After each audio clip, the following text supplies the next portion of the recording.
سورۃ الکہف کی آیت نمبر 7 اِنَّا جَعَلْنَا مَا عَلَى الْأَرْضِ زِینَةً لَهَا لِنَبْلُوَهُمْ أَیُّهُمْ أَحْسَنُ عَمَلًا۔ روئے زمین پر جو کچھ ہے ہم نے اس کو اس زمین کی زینت بنا دیا ہے۔ روئے زمین پر، اس زمین پر جس پر آپ رہ رہے ہیں، اس زمین کے اوپر جو کچھ بھی ہے، جو کچھ ہے، قرآن ہے، یہ جو آپ باغات دیکھتے ہیں، گلستان دیکھتے ہیں، نخلستان دیکھتے ہیں، ریگستان دیکھتے ہیں، چولستان دیکھتے ہیں، دریا دیکھتے ہیں، سمندر دیکھتے ہیں، نہریں دیکھتے ہیں، گھر، محلات، جو کچھ بھی آپ اس زمین کے اوپر دیکھ رہی ہیں، اللہ پاک نے قرآن میں کیا فرمایا؟ جو کچھ آپ زمین کے اوپر دیکھ رہے ہیں، جو کچھ بھی، پہاڑ، باغات، پھلوں کے باغات، پھولوں کے باغات، کھیت، سبزیاں، نباتات، حیوانات، معدنیات، جو کچھ بھی آپ دیکھ رہے ہیں زمین کے اوپر، اللہ پاک نے کیا فرمایا؟ روئے زمین پر جو کچھ ہے، اِنَّا جَعَلْنَا مَا عَلَى الْأَرْضِ زِینَةً لَهَا، ہم نے اس کو اس زمین کی زینت بنا دی ہے، حسن و جمال، زینت۔ اس زمین کے اوپر جو کچھ ہے ہم نے اس کو اس زمین کے لیے زینت بنا دی ہے، حسن و جمال بنا دی ہے۔ بھئی ان کو بنایا، ان کو بنایا، آپ کو، سب زمین کی زینت ہے۔ زمین پر جو کچھ ہے سب اس زمین کی زینت بنا دی ہے۔ اچھا، بات تو یہ تھی کہ بھی زمین کی زینت حسن و جمال بنا دی ہے۔ اب سوچنے کی بات ہے، آگے فرمایا لِنَبْلُوَهُمْ أَیُّهُمْ أَحْسَنُ عَمَلًا۔ بھئی زمین کی زینت حسن و جمال، مگر تاکہ ہم یہ ظاہر کریں کہ ان میں اب جو لوگ ہیں ان میں کون سب سے اچھے کام کرنے والا ہے۔ جو کچھ زمین کے اوپر ہے اس کو ہم نے زمین کی زینت بنا دیا تاکہ اب ہم یہ ظاہر کر دیں کہ لوگوں میں سے کون اچھے کام کرنے والا ہے، یعنی کہ کون اچھے کام کرنے والا ہے اور کون برے کام کرنے والا ہے، کون اچھے کام کرنے والا ہے اور کون اچھے کام نہیں کرنے والا، کون حلال کھانے والا ہے، کون حرام کی طرف جاتا ہے، کون نیکی کے راستے پر آتا ہے، کون برائی کے پیچھے جاتا ہے، تاکہ ہم یہ دیکھیں اچھے کام کرنے والا۔ یہ کیا بات ہے؟ زمین کے لیے، زمین کے اوپر جو چیزیں ہیں اس کی زینت ہے، مگر اس زینت کو زمین کے لیے اس لیے زینت بنایا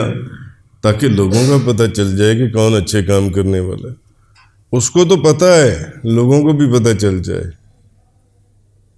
اس کو پتہ ہے۔ آگے کیا فرمایا؟ لِنَبْلُوَهُمْ أَیُّهُمْ أَحْسَنُ، تاکہ ہم یہ ظاہر کریں کہ یہ جو زمین کی زینت ہے اب کون اچھے کام کرنے والا ہے، کون اچھے کام کرنے والا ہے، کون سب سے اچھے کام کرنے والا ہے۔ اب مفسرین جو ہیں وہ یہ لکھتے ہیں، جو میں نے آپ کو مثال دی، کہ یہ باغ و بہار، یہ مرغزار، یہ کوہسار، پہاڑ، درخت، سارا کچھ، یہ گلستان،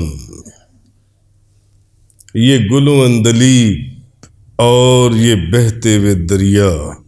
اور یہ سمندر، اور ریگستان اور صحرا، کہیں مغرب کا شفق، کہیں صبح کا اجالا، یہ سب چیزیں جو زمین کے اوپر جو کچھ ہیں، یہ حسن و جمال کی زمین کے چپے چپے کے اوپر یہ ایک نمائش ہو رہی ہے. جو لوگ زمین کا سفر کرتے ہیں وہ جانتے ہیں کہ زمین کو اللہ نے بڑا خوبصورت بنایا، بڑا خوبصورت بنایا. جو سفر کرنے والے ہیں وہ جانتے ہیں ہر جگہ کا رنگ، نسل، انداز اور اس کا ڈیزائن اور ڈرائنگ ہی ڈیفرنٹ ہے ہر جگہ کی. لوگوں کے اندر ہی دیکھ لیں، پنجابی لوگوں کے رنگ قد کاٹ اور ہیں، سندھیوں کے رنگ قد کاٹ اور ہیں. ادھر چلے جائیں تو ادھر کے رنگ قد کاٹ پٹھانوں کے کچھ اور ہیں جون سے. اس طرح ہر جگہ تو زمین کے بھی اسی طرح اپنے اپنے رنگ ہیں اور اپنے اپنے ڈرائنگز ہیں اور اپنی اپنی اس کی ایک فزیکل پریزنٹیشن ہے زمین کی جون سی ہے. تو یہ سارا حسن و جمال جو ہے یہ اللہ پاک فرما رہا ہے کہ میں نے اس لیے نہیں پیدا فرمایا. اصل چیز یہ ہے کہ لوگ اس کے حسن و جمال میں کھو جائیں، لوگ اس کے حسن و جمال میں کھو جائیں اور اسی کی تعریف کرتے کرتے اپنی زندگی جون سی ہے گزار دیں. بلکہ یہ سب چیزیں آزمائشیں، آزمائش ہے یہ سب جو زمین کی زینت ہے. فار ایگزامپل آپ کو اچھا گھر دیا، آپ کو اچھی گاڑی دی، زمین دی، بنگلہ دیا، آپ کو جناب دولت دی اور اولاد دی، باغات دیے، کھیت دیے جس میں آپ زراعت کا کام کرتے ہیں. یہ سب چیزیں جون سی ہیں یہ سب ہیں تو بڑی حسین چیزیں ہیں، بڑی حسین چیزیں، حسن و جمال، زینت کہا گیا ہے اس کو. مگر یہ سب آزمائش ہے، آزمائش. تاکہ دیکھنا یہ ہے کہ یہ جو مجازی حسن ہے اب اس کے پیچھے کون جاتا ہے اور جو حقیقی حسن ہے اس کے پیچھے کون جاتا ہے. ایک بندہ اس مجازی حسن اور جمال فانی جس نے فنا ہو جانا ہے، جس حسن و جمال نے، اس پر ہی بس قربان ہو جاتا ہے جون سے، اسی کے اوپر. اور ایسا کون بلند نظر یا عالی ظرف جس کو اللہ نے ایسا قلب سلیم عطا فرمایا ہے جو یہ حسن و جمال جو دنیا کے اندر زمین کو اللہ نے جو زینت دی اس سے اپنا دامن بچاتے ہوئے حریم محبوب اپنے محبوب کے حرم کی طرف رواں دما رہتا ہے. اپنے محبوب جو حقیقی حسن و جمال والا جون سا ہے. تو انسان اصل میں یہ اس لیے ایک طرف کہا گیا کہ زمین پر جو کچھ ہے یہ زمین کی زینت بنایا گیا ہے جون سا ہے، تاکہ کوئی شخص اس کی ظاہری حسن و جمال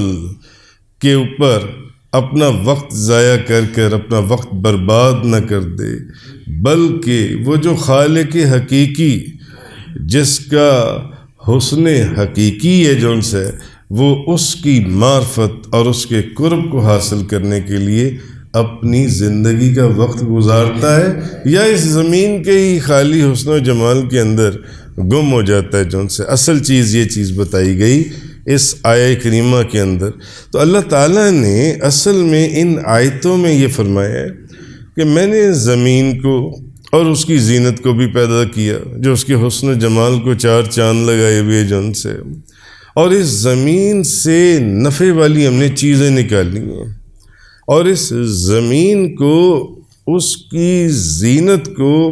پیدا کرنے کا اصل مقصد یہ ہے کہ تاکہ انسان کو احکامات، چند احکامات کا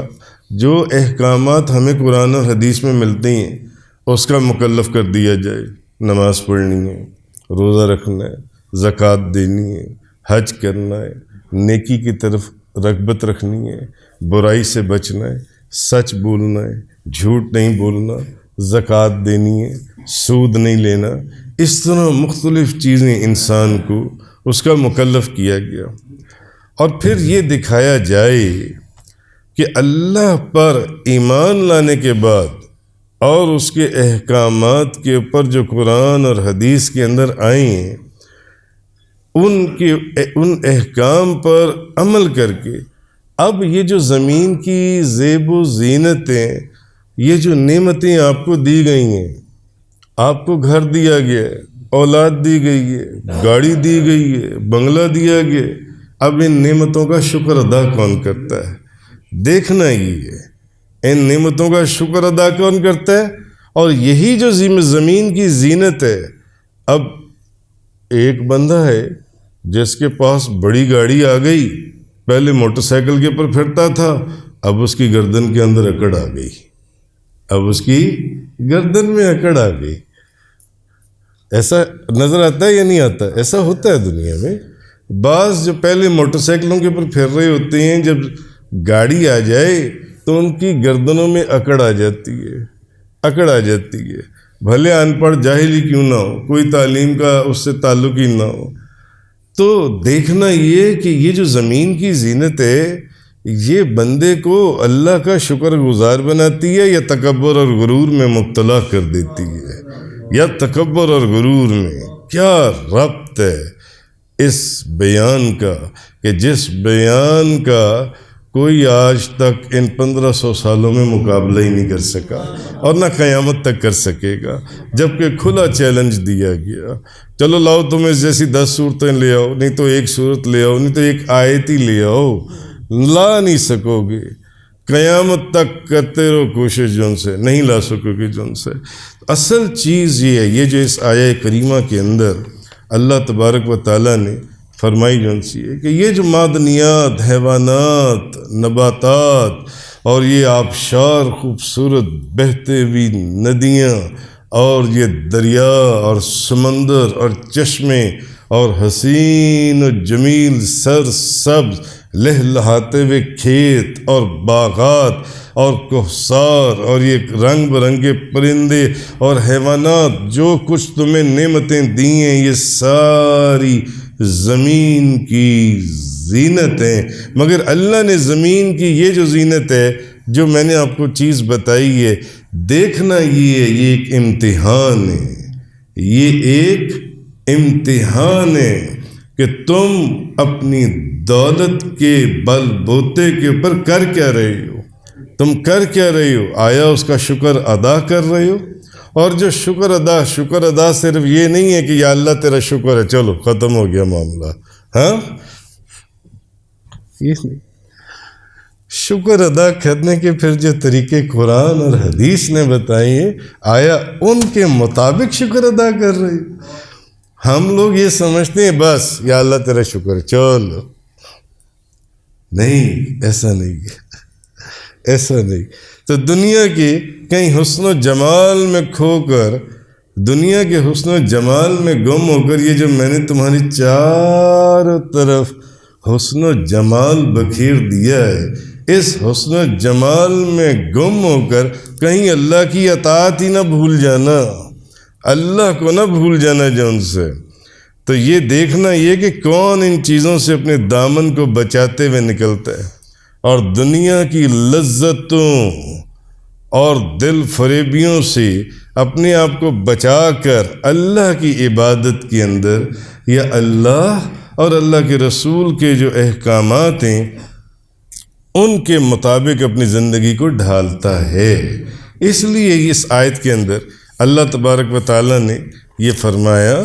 اِنَّا جَعَلْنَا مَا عَلَى الْأَرْضِ، روئے زمین پر جو کچھ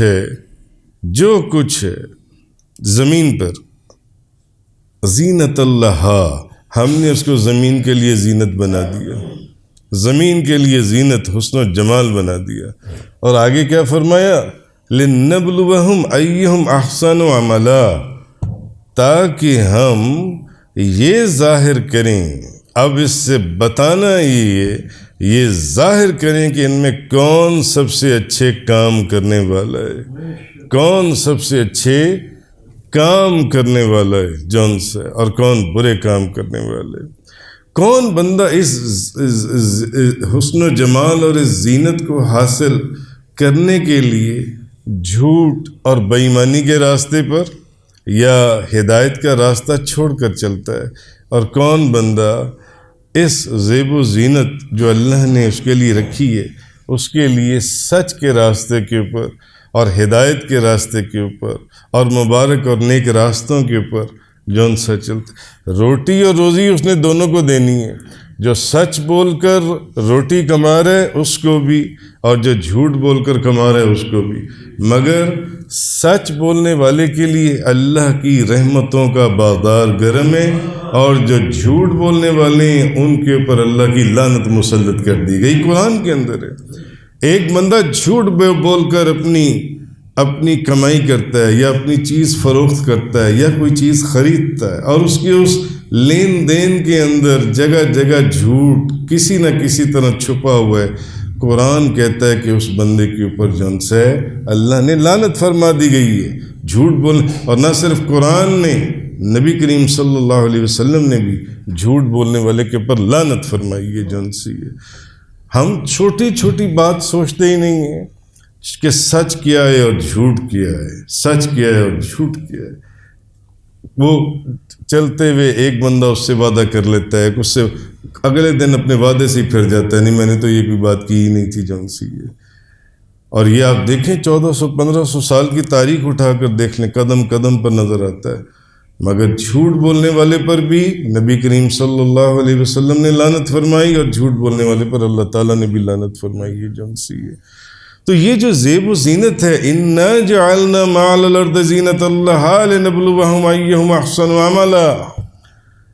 دیکھنا یہ کہ یہ جو میں نے حسن و جمال پیدا کیے چاروں طرف،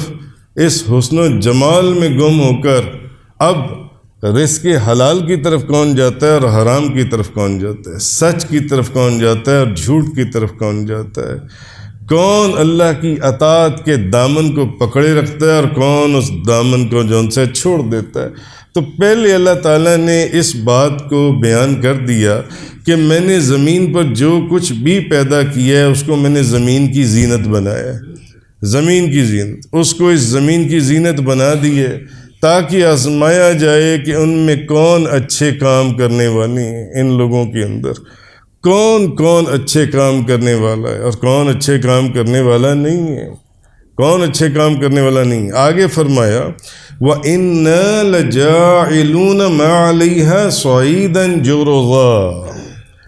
اور جو کچھ زمین پر ہے ہم اس کو ضرور چٹیل میدان بنانے والے ہیں۔ اب پچھلی آیت میں تو اللہ نے یہ فرمایا کہ زمین کے اوپر جو کچھ ہے ہم نے اس کو زمین کے لیے زینت بنا دی ہے، اس کی تفصیل میں نے آپ کو تفصیل سے بتا دی، مگر اب اگلی ہی آیت میں اللہ پاک کیا فرما رہا ہے، ساتھ ہی کہ یہ بھی ذہن میں رکھنا، یہ جو میں نے پہاڑ بنائے، دریا بنائے، چشمے بنائے، نہریں جاری کیں، سمندر روائیں، آبشاریں بہہ رہی ہیں، باغات ہیں پھولوں کی اور پھلوں کی اور کھجوروں کے، اور کھیت اور کھلیان، اور تمہاری دولتیں، تمہارا گھر، تمہاری گاڑی، تمہاری اولاد، تمہاری شان اور شوکت،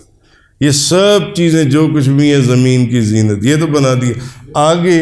یہ بھی بتا دیا ان قریب ہم اس زمین کو چٹیل میدان بنانے والے ہیں، ان قریب۔ وَإِنَّا لَجَاعِلُونَ مَا عَلَيْهَا صَعِيدًا جُرُزًا، اور جو کچھ زمین پر ہے ہم اس کو ضرور چٹیل میدان بنانے والے ہیں، ضرور چٹیل میدان بنانے، یعنی تم اب پہلے اس کی زینت کا بیان کر دیا، یہ بھی ایک عجیب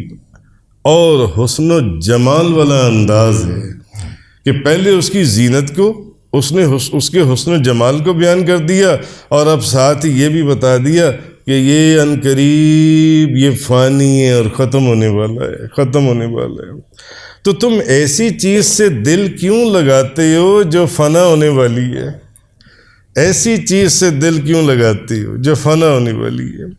کیونکہ یہ دنیا اور اس کی زینت، یہ زمین اور اس کی زینت، جو اس کی دل فریبیاں ہیں، یہ سب فنا ہونے والی ہیں، ان قریب اس کی حسن و جمال کو ہم ایک چٹیل میدان میں تبدیل کر دیں گے۔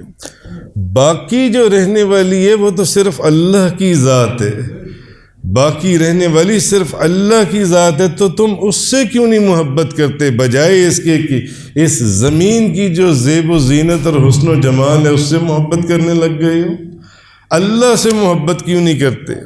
اس سے محبت کرو، اس کے ساتھ دل لگاؤ، اس کے ساتھ اس کے احکامات پر عمل کرو، اس کے سامنے سر جھکاؤ اور اس کی اطاعت کرو، اس کی اطاعت کرو جس نے ہمیشہ ہمیشہ رہنا ہے۔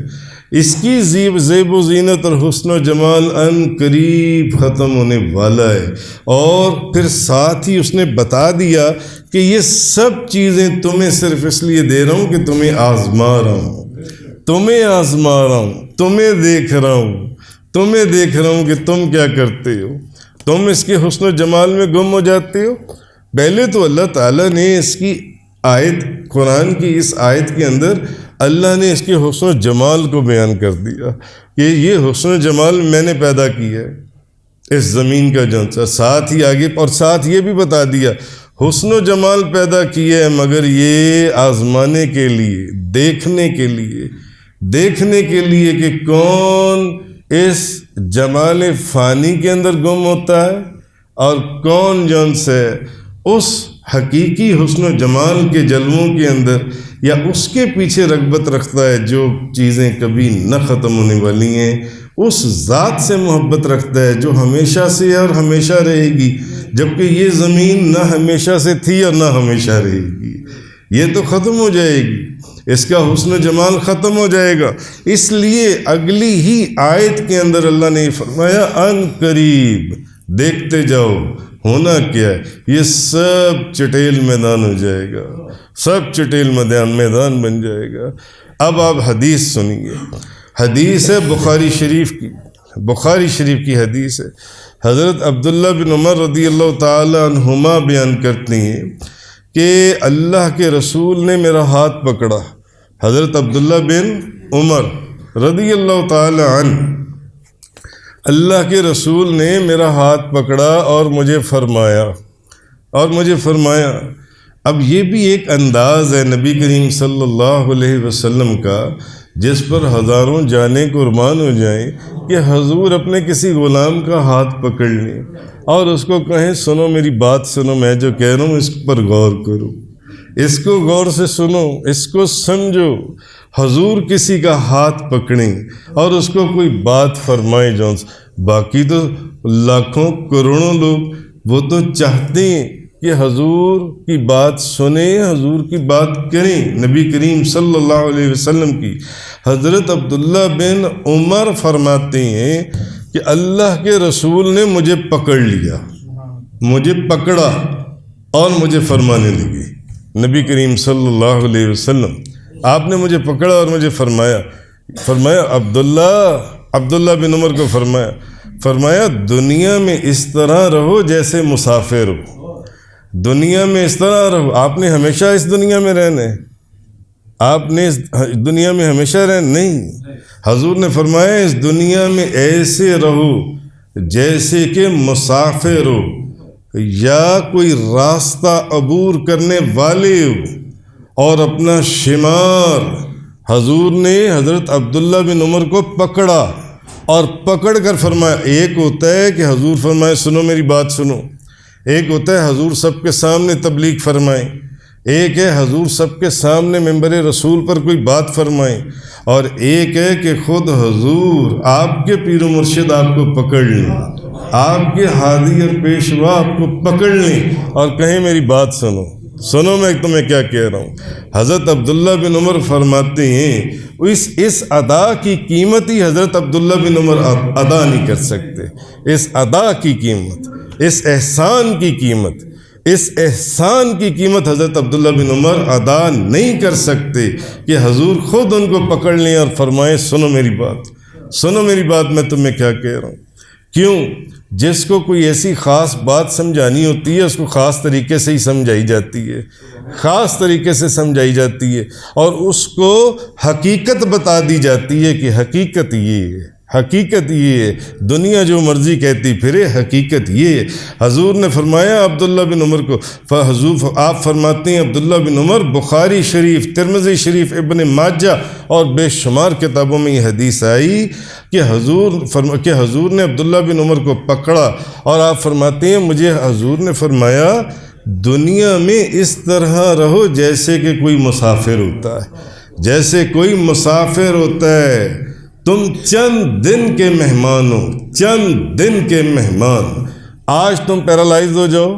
آج تمہیں ہارٹ اٹیک ہو جائے، آج تمہارا شوگر کی وجہ سے تمہیں کچھ ہو جائے، آج تمہاری کڈنی فیلئر ہو جائے، آج تمہیں بلڈ پریشر کا کوئی اٹیک ہو جائے، تمہیں پتہ ہی نہیں ہے، آگے وہ حدیث آ رہی ہے، تمہیں پتہ ہی نہیں ہے تم شام کو سوئے ہو، تم صبح اٹھو گے یا نہیں اٹھو گے، تم صبح تم نے کی ہے، تم شام کو دیکھو گے یا نہیں دیکھو گے۔ میں ابھی وہ حدیث بھی آپ کو سناتا ہوں، مگر نبی کریم صلی اللہ علیہ وسلم نے فرمایا دنیا میں اس طرح رہو جیسے کوئی مسافر ہوتا ہے، جیسے کوئی مسافر ہوتا ہے۔ اب آپ اس کو اس آیت سے ملا لیں کہ اللہ تبارک و تعالیٰ نے پہلے زمین کی زینت، حسن و جمال کو بیان کیا اور ساتھ ہی اگلی آیت میں فرما دیا یہ سارا ختم ہونے والا ہے، اور یہ سارا کچھ صرف تمہیں آزمانے کے لیے کر رہا ہوں اور کچھ بھی نہیں ہے، تمہیں آزمانے کے لیے، دیکھنا تمہیں۔ حضور نے فرمایا عبداللہ بن عمر، اور دنیا میں اس طرح رہو جیسے کہ مسافر ہو، جیسے کہ مسافر ہوتا ہے، یا تم کوئی راستہ عبور کر رہے ہو اور اپنا شمار زندہ رہتے ہوئے، یعنی کہ مفہوم یہ حدیث کا، اپنا شمار زندوں میں نہ کرنا، قبر والوں میں کرنا۔ حضور نے ان کو ایک راز کی بات بتائی، ایک حقیقت کی بات سمجھائی، فرمایا اپنا شمار مردوں میں کرنا، قبر والوں میں کرنا، زندوں میں نہ کرنا۔ اپنا شمار کیوں؟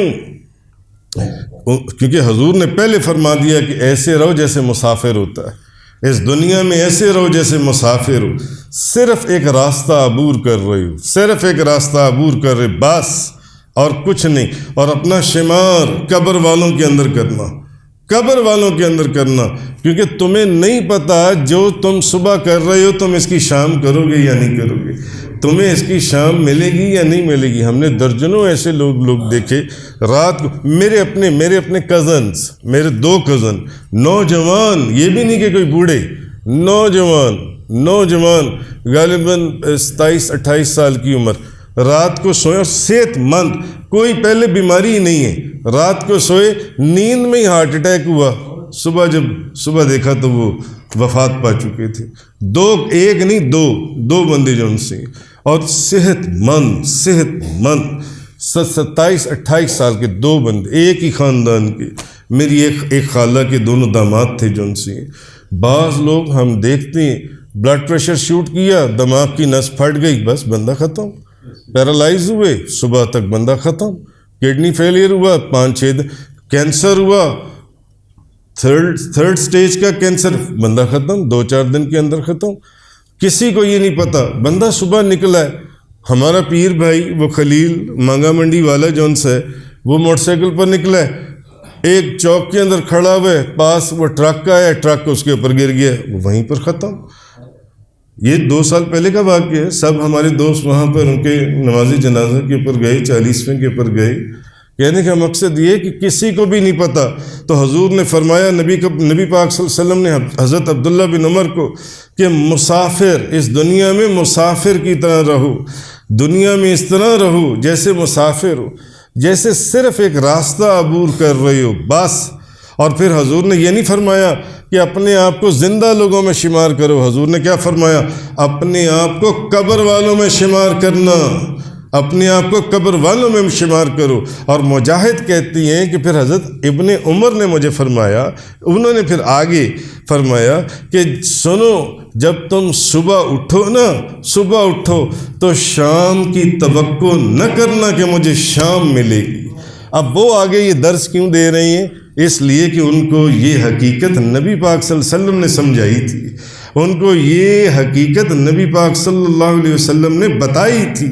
کہ عبداللہ بن عمر دنیا میں مسافر کی طرح رہنا، جیسے ایک راستہ عبور کر رہے ہو، اور اپنا شمار قبر والوں میں کرنا، یعنی زندہ لوگوں میں اپنے آپ کو ہو تو زندہ مگر اپنے آپ کو زندہ لوگوں میں نہ شمار کرنا، سمجھنا میں قبر والوں میں سے ہوں۔ اب وہی آگے درس دے رہی ہیں۔ مجاہد کہتی ہیں کہ حضرت ابن عمر فرمانے لگے جب تم صبح کو اٹھو تو شام کی توقع نہ کرنا کہ مجھے شام ملے گی، نہیں، تمہیں نہیں پتا کہ تمہیں شام ملے گی۔ کیوں؟ ان کو پڑھانے والے نبی کریم صلی اللہ علیہ وسلم تھے، ان کو سمجھانے والے نبی پاک صلی اللہ علیہ وسلم تھے، ان کو بتانے والے نبی پاک صلی اللہ علیہ وسلم تھے۔ اور انہوں نے آگے فرمایا بیماری آنے سے پہلے اپنی صحت کے دنوں کے اندر جتنے نیک کام کر سکتے ہو کر لو۔ ہم نے نوجوانوں کو دیکھا، نوجوانوں کو ایسے بیمار ہوئے کہ کھڑے ہو کر نماز پڑھنے کے قابل ہی نہ رہے، کھڑے ہو کر نماز پڑھنے کے قابل نہ رہے۔ ہم نے ایسے لوگوں کو دیکھا۔ اب یہ دیکھیں کہ آپ فرماتے ہیں کہ آگے انہوں نے کہا بیماری آنے سے پہلے اپنی صحت کے ایام میں نیک کام کر لو اور موت آنے سے پہلے نیک عمل کر لو۔ یہ پھر حضرت آگے ابن عمر فرمایا کرتے تھے جن کو نبی کریم صلی اللہ علیہ وسلم نے یہ سبق پڑھایا تھا اور یہ سمجھایا تھا۔ ہم دنیا کی چیزوں کے اندر گم ہو جاتے ہیں۔ بس آج موٹر سائیکل ہے تو کل موٹر سائیکل کیوں ہے، گاڑی کیوں نہیں ہے؟ سائیکل ہے تو موٹر سائیکل کیوں نہیں ہے؟ گاڑی ہے تو نئی ماڈل کی کیوں نہیں ہے؟ اور نئی ماڈل کی ہے تو سب سے اعلیٰ گاڑی کیوں نہیں ہے؟ بنگلہ کیوں نہیں ہے؟ بنگلہ یہاں یہ علامہ اقبال ٹاؤن میں ہے تو ڈیفینس میں کیوں نہیں ہے؟ کینٹ میں کیوں نہیں ہے بنگلہ جون سے؟ ہم ان چیزوں میں پڑ جاتے ہیں اور یہ دنیا کی زیب اور زینت ہے جو اللہ تعالیٰ نے پچھلی آیت کے اندر فرمایا اور اگلی آیت میں فرمایا کہ یان قریب دیکھو اس کو میں کیا بنانے والا ہوں۔ حضرت عثمان بن عفان رضی اللہ تعالیٰ عنہ کی حدیث ہے۔ آپ فرماتے ہیں نبی کریم صلی اللہ علیہ وسلم نے فرمایا، حضور نے فرمایا نبی پاک صلی اللہ علیہ وسلم نے حضور نے فرمایا ہم تو یہ کرتے ہیں نا کہ کھانا کھانا ہو تو ہمارے آگے سبزی بھی ہو، گوشت بھی ہو، مرغ بھی ہو، پلاؤ بھی ہو، ہر طرح کی چیزیں ہوں۔ حضرت عثمان بن عفان فرماتے ہیں نبی پاک صلی اللہ علیہ وسلم نے فرمایا تین چیزوں کے علاوہ ابن آدم کا کسی چیز میں کوئی حق نہیں ہے۔ تین چیزوں کے علاوہ حضور نے فرمایا تین چیزوں کے علاوہ ابن آدم کا کسی چیز میں حق نہیں ہے۔ اس کے لیے سر چھپانے کی جگہ ہونی چاہیے۔ بس نمبر ایک، اگر اس کے لیے سر چھپانے کی جگہ ہے نبی پاک صلی اللہ علیہ وسلم نے فرمایا، اور اس کے جسم کو ڈھانپنے کے لیے کپڑا ہونا چاہیے۔ ہمارے کے کیا ایک کپڑا 10 شلوار قمیضیں، 10 کوٹ، 10 ویسٹ کوٹ، 10 لانگ کوٹ، اوور کوٹ، ہمارے لباس 50 حضور نے فرمایا صرف اس کے پاس سر چھپانے کے لیے چھت ہونی چاہیے، دیٹس آل، یا اس کے پاس بدن کو ڈھانپنے کے لیے جون سے کپڑا ہونا چاہیے کہ بدن ڈھانپا جا سکے، بس بدن کو ڈھانپنے کے لیے۔ اور حضور نبی کریم صلی اللہ علیہ وسلم نے فرمایا کہ اس کے پاس پانی ہو اور خشک روٹی ہو، بھلے باسی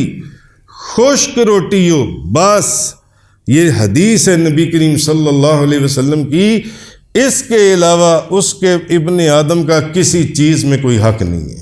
کسی چیز میں کوئی حق نہیں ہے، حضور نے فرمایا۔ کیوں؟ کیونکہ حضور اس حقیقت کو جانتے تھے، اور جانتے تھے تو آگے اپنے غلاموں کو سمجھاتے تھے کہ عبداللہ بن عمر دنیا میں ایسے رہو جیسے مسافر ہو اور ایک راستے کو عبور کر رہے ہو، اور اپنا شمار زندہ لوگوں میں نہ کرنا، قبر والوں میں کرنا۔ اپنا شمار اپنے آپ کو قبر والوں کے اندر سمجھو۔ اور اس حدیث میں حضور نے فرمایا صرف اگر سر چھپانے کے لیے جگہ موجود ہے اور جسم کو ڈھانپنے کے لیے کپڑا موجود ہے اور پانی اور خشک روٹی تمہارے پاس موجود ہے، بس ان تین چیزوں کے علاوہ ابن آدم کا کسی چیز میں کوئی حق نہیں ہے۔ اور ایک حدیث میں نبی کریم صلی اللہ علیہ وسلم نے فرمایا تم میں سے جو شخص صبح اس حال میں اٹھے، ایک بندہ صبح کے وقت اٹھتا ہے، صبح اس حال میں اٹھے، صبح کے وقت جون سے ہم تو جب صبح اٹھتے ہیں تو ہماری 10 خواہشات ہوتی ہیں، وہی بات آ گئی کہ گاڑی ہو، کوٹھی ہو، بنگلہ ہو، میرا بینک بیلنس ہو، میرے پلازے ہوں، میرے پاس ہسپتال ہوں اور دولت کے انبار ہوں۔ مگر نبی پاک صلی اللہ علیہ وسلم نے کیا فرمایا؟ حضور نے فرمایا تم میں سے جو شخص صبح کو اس حال میں اٹھے اگر اس کے بیوی بچے اہل و عیال وہ خیریت سے ہیں، حضور نے فرمایا یہ 2-3 چیزیں دیکھ لو، اگر اس کے بیوی بچے خیر و خیریت سے ہیں، وہ ٹھیک ہیں، اور اس بندے کا جسم تندرست ہے، آپ صبح کے وقت اٹھے، آپ کا جسم تندرست ہے، آپ کے بیوی بچے ٹھیک ہیں، خیریت سے ہیں، اور صرف اس دن کی، حضور نے فرمایا صرف اس دن کی، اگلے دن کی بھی نہیں، حضور نے فرمایا صرف اس دن کی خوراک آپ کے پاس موجود ہے۔ حضور نے فرمایا یہ 3 چیزیں دیکھ لینا، ایک بندہ صبح کے وقت اٹھے، اس کے بیوی بچے ٹھیک ہیں، خیریت سے ہیں، اس کی صحت ٹھیک ہے، وہ تندرست ہے، وہ بندہ خود بھی تندرست ہے، اور صرف اس دن کی خوراک اس کے پاس موجود ہو، صرف اس دن کی۔ حضور نے فرمایا گویا اس کے لیے تمام دنیا جمع کر دی گئی، تمام دنیا جمع کر دی گئی اس بندے کے پاس۔ سبحان اللہ کہنا بڑا آسان ہے، اس کے اوپر عمل کرنا اور اس بات کو سمجھنا بڑا مشکل ہے۔ صرف قلب سلیم، اہل دل، اہل محبت، جن کے اوپر اللہ کا فضل اور کرم، وہ اس بات کو سمجھ سکتی ہیں، وہ اس بات کو حضور نے فرمایا یہ 3 چیزیں دیکھ لینا، یہ 3 چیزیں اگر تمہارے بیوی بچے ٹھیک ہیں، اہل و عیال گھر والے ٹھیک ہیں، خیریت سے ہیں، اور تم تندرست ہو، اور تمہارے پاس آج کے دن کا خوراک موجود ہے، تو گویا کہ تمہارے لیے تمام دنیا جمع کر دی گئی ہے۔ اس لیے حضور نے فرمایا حضرت عبداللہ بن عمر کو کہ اس دنیا میں ایسے رہو جیسے کہ مسافر ہو، صرف ایک راستہ عبور کرنا ہے، بس صرف ایک راستہ عبور کرنا ہے، اور زندوں میں نہیں قبر والوں میں اپنا شمار کرو۔ اور ایک حدیث کے اندر ہے، نبی کریم صلی اللہ علیہ وسلم نے فرمایا ایک حدیث میں، اور یہ ترمذی شریف کی حدیث ہے، حضرت عبداللہ بن مسعود فرماتے ہیں کہ نبی کریم صلی اللہ علیہ وسلم ایک چٹائی کے اوپر سوئے ہوئے تھے، ایک چٹائی پر سو گئے۔ اب وہ چٹائی اتنی سخت ہوگی کہ حضور کے پہلو کے اندر اس کے نشان بن گئے، وہ چٹائی اتنی سخت تھی، اس چٹائی کی جو شیپ تھی اس کے نشان حضور کے پہلو کے اندر بن گئے۔ حضرت عبداللہ بن مسعود رضی اللہ تعالی عنہ آپ فرمانے، بہت بڑے مفسر قرآن، بہت بڑے صحابی، بہت بڑے حافظ قرآن، جنہوں نے قرآن خود نبی کریم صلی اللہ علیہ وسلم سے پڑھا، جنہوں نے قرآن حضور سے سیکھا اور حضور کے سامنے بیٹھ کر حفظ کیا۔ حضرت عبداللہ بن مسعود رضی اللہ تعالیٰ عنہ آپ فرماتے ہیں کہ حضور ایک چٹائی پر سو گئے، آپ کے پہلو میں اس کے نقش ثبت ہو گئے۔ ہم نے عرض کیا کہ یا رسول اللہ کیا ہم آپ کے لیے گدا بنا دیں، کوئی میٹرس بنا دیں ہم آپ کے لیے؟ تو نبی پاک صلی اللہ علیہ وسلم آپ نے حضرت عبداللہ بن مسعود کو فرمایا کہ میں دنیا میں اس سوار کی طرح ہوں۔ حضور نے فرمایا میرے دنیا سے تعلق کیا ہے، میں تو دنیا میں اس سوار کی مانند ہوں جو ایک سوار، ایک مسافر جا رہا ہے، تھوڑی دیر کے لیے کسی درخت کے سائے میں بیٹھ جائے۔ تھوڑی دیر میں جب آپ کہیں ٹریول کرتے ہیں تو راستے میں کہیں تھوڑی دیر کے لیے رکتے ہیں نا، سانس لینے کے لیے کسی درخت کے سائے میں، کسی ہوٹل میں، کسی ریسٹورنٹ میں، کہیں پر چائے پینے کے لیے رکتے ہیں نا۔ تو حضور نے فرمایا میرا دنیا سے کیا تعلق، میں تو دنیا میں صرف اس سوار کی طرح ہوں جو کسی درخت کے سائے میں کچھ دیر کے لیے بیٹھ جائے اور پھر اس کو چھوڑ کر اپنی آگے منزل کی طرف چلا جائے۔ مجھے تم کہہ رہے ہو کہ میں تمہیں گدا بنوا دوں میرے جسم کے اوپر یہ نشان دیکھ کر۔ اور میں کل بھی یہ بات کر رہا تھا کہ آج ہم لوگ ایسے گدے اور میٹرس آ گئے ہیں۔ پہلے میٹرس گدے ہوتے تھے 500,000، اب تو 2-2 لاکھ روپے کا میٹرس ہے، 2-2 لاکھ روپے کا میٹرس ہے، 2.5 لاکھ روپے کا میٹرس ہے، بلکہ 6 لاکھ روپے کا میٹرس ہے۔ میں نے خود دیکھا جا کر یہ مختلف فرنیچر کی دکانوں کے اوپر اتنے مہنگے میٹرسز ہیں آج۔ کم و بیش جو ان سے. تو کہنے کی بات یہ ہے کہ ابراہیم بن ادھم فرماتے ہیں، ابراہیم بہت بڑے اللہ کے ولی ہوئے، وہ فرماتے ہیں کہ اس وقت تک کوئی بندہ، کوئی شخص زاہد نہیں ہو سکتا جب تک کہ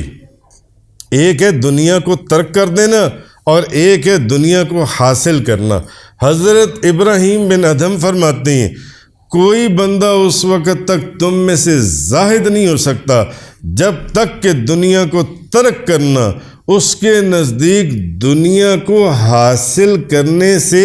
زیادہ محبوب نہ ہو جائے. دنیا کو حاصل کرنا اس کے لیے محبوب نہ رہے، بلکہ دنیا کی ہر چیز کو چھوڑ دینا اس کے لیے زیادہ محبوب ہو.